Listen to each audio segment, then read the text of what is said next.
Shalom, Kal Halayim La, Yahweh, Ba'ashem, Yahweh Shai, Ba'ashem Rakakodash. Double honor to the elder apostles, double honor to the elder bishops of Great Millstone as GMS. Peace and blessings to the Akim and a few Akwat across the four winds. This is Batamayim, coming to you with another lesson. And Lord willing, this is edifying to the hopeful elect of the nation of Israel, you so-called Negroes, Latinos, and Native Americans. But I saw this, a couple clips from the Sicarii, Hollywood, extortion and Ponzi schemes in Sicarii. Now, a lot has been coming out, but I just want to grab a couple definitions from Ponzi scheme and extortion, and then bring out a few precepts. So Ponzi scheme, etymon, investment scam by which early investors are paid off from the contributions of later ones. You know, and that came from Charles Ponzi.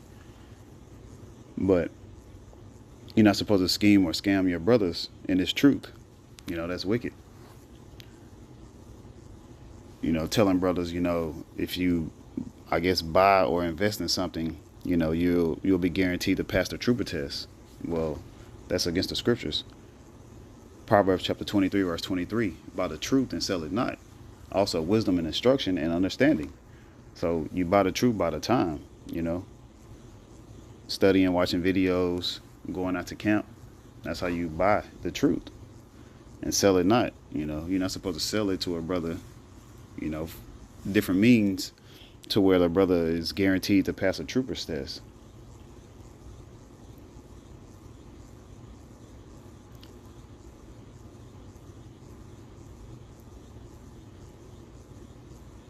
Next precept I had was Tobit chapter 4, verse 7. Give alms of thy substance, and when thou givest alms, let not thine eye be envious, neither turn thy face from any poor, and the face of Yahweh Ba'ashem Yahweh Shai power shall not be turned away from thee. So I want to grab a couple definitions also from this, from Tobit, from this precept. Give alms of thy substance. So let me get the definition of alms, also in etymology.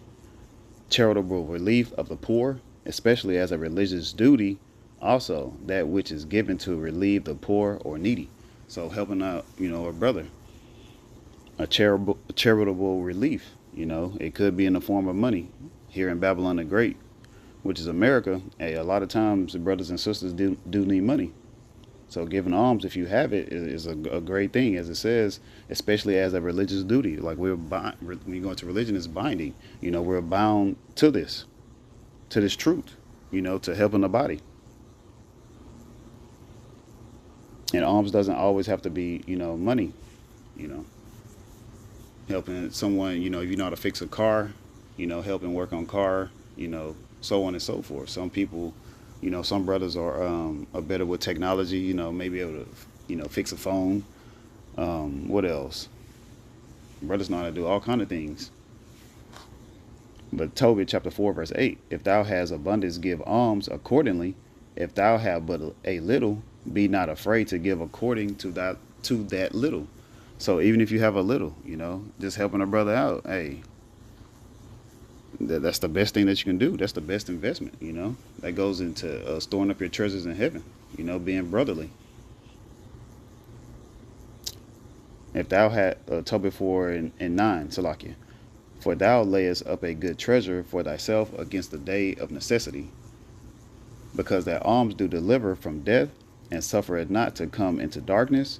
For alms is a good gift unto all that give in the sight of the Most High.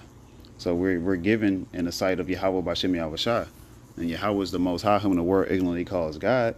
His only begotten Son is Yahweh Shai, whom the world ignorantly calls Jesus Christ.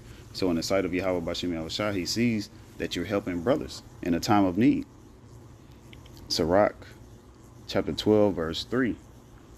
There can no good come to him that is always occupied in evil, nor to him that giveth no alms.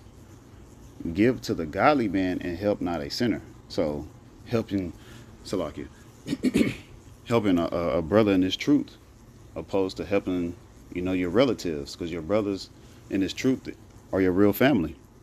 You're supposed to be helping them first and foremost.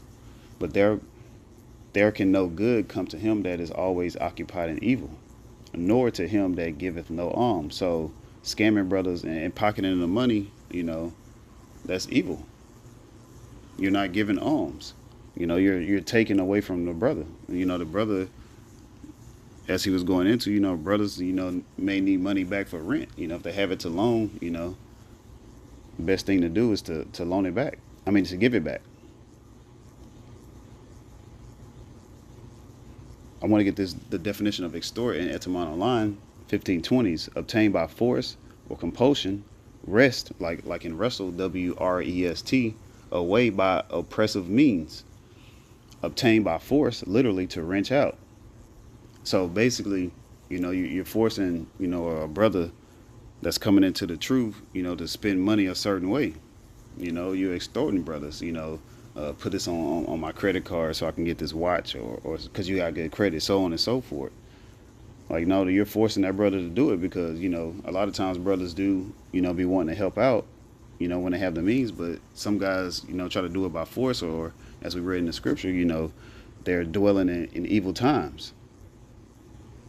Let me read that again, Salakia.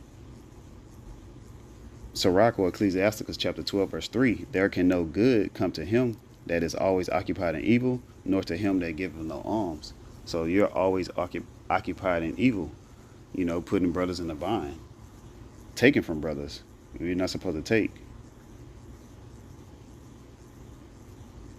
And then also I want to get this word envy, because when you give, let me read that precept again, Salakia.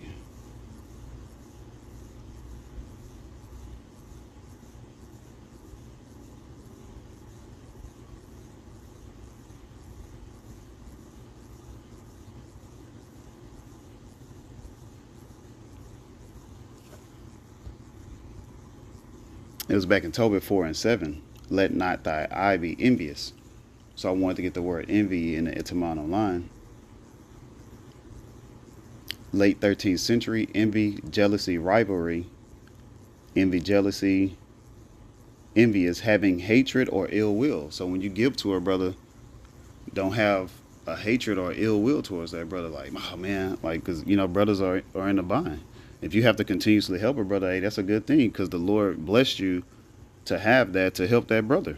So you have to look at it that way, from a righteous sense. Don't be jealous or have hatred or ill will when you're giving alms, when you're helping a brother.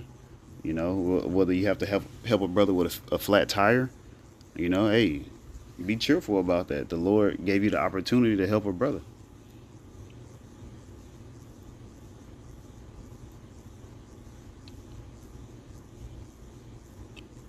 But that's pretty much all that I had on this lesson. Lord willing, it was edifying to the hopeful elect.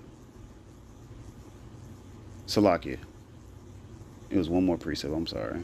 I thought that was it. 1 Peter chapter 4, verse 8. Salakia. And above, 1 Peter 4 and 8, and above all things have fervent charity among yourselves, for charity shall cover a multitude of sins. Being charitable, again, it doesn't always have to be, giving money. Having a good will, showing forth brotherly love, again, like helping a brother with his tire. If you know how to work on cars, again, hey, change spark plugs. Some brothers may not, know how to do certain things. So anything to show brotherly love, that's what we're supposed to do in this truth. Showing affection to one another, showing that you love one another. But that's pretty much all that I had, Salakia. Lord willing, this lesson was edifying to the hopeful elect of the nation of Israel, because that's who salvation is for. You so-called Negroes, Latinos, Native Americans, call La Yamla, Yahweh, Bashem, Yahweh Shah, Bashem Kakwadash. Double honors to the elder apostles, double honors to the elder bishops of Great Millstone as GMS. Peace and blessings to the Akim and a few Akwat across the four winds. Shalom.